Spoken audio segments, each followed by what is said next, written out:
thank you, Mayor, and thank you to the Vice Mayor for the words that he said. I did have a few things that I wanted to say tonight, and I made some notes because it's an emotional issue, and I wanted to make sure that my thoughts were collected.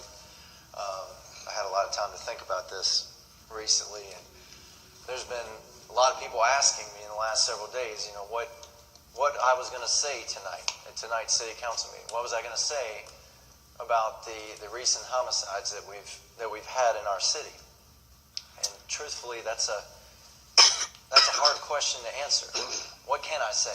What can I say to a mother who just lost her son or daughter? What can I say to a young person who just lost their best friend? There's nothing an elected official can say that will bring these people back or to remove the hurt and the pain that people are feeling in their hearts for the loss of their loved ones.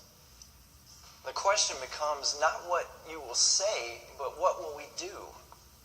And as has been mentioned in the last several minutes, since last year, City Council, the city staff, the police department, and a number of other organizations have been working on a comprehensive strategy to eradicate violence in our city.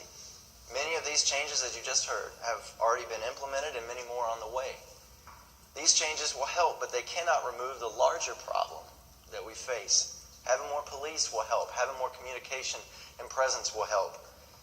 But what can you do when we have people in our community who are determined, it seems, to kill one another?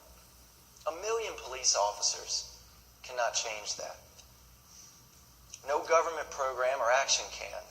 That can only be changed by changing the hearts and minds of those involved in these activities. And that change can come from only one place: the community itself. I would venture to say that many of the people who are here tonight and possibly watching on TV have some type of connection to someone involved in some of these activities. Maybe it's a relative or a neighbor or even a friend. Now is the time to reach out to them. Don't wait until it's too late. Don't let it be someone that you know, that you see on the 11 o'clock news. Many of these young people are looking for a helping hand. They're looking for a light in the darkness.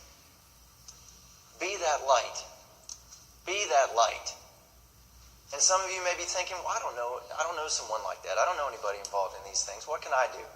There's always something that each one of us can do. Be a mentor, big brothers, big sisters. Coach a youth sports team. Volunteer a couple hours to help Constance Covington and the folks over at Cardinal Village. There's always something we can do. Our city's future is at stake. Despite all the positive things happening in Danville that the city manager mentioned, there are a number of positive things happening. But we will never reach our full potential as long as we continue to lose our young people in this way. And we are losing far too many of our young people.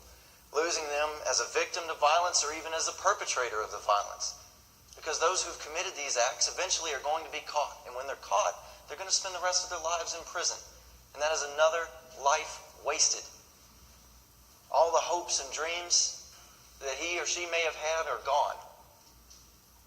And for what? For who? For nothing. So to every citizen in Danville, I would say this: now is the time for a great awakening in our city. Now is the time to say enough is enough. Now is the time to reach out to our young people before it's too late. Now is the time to be that light in the darkness. Now is the time to take back our city. Thank you, Mayor. Councilman Vogler.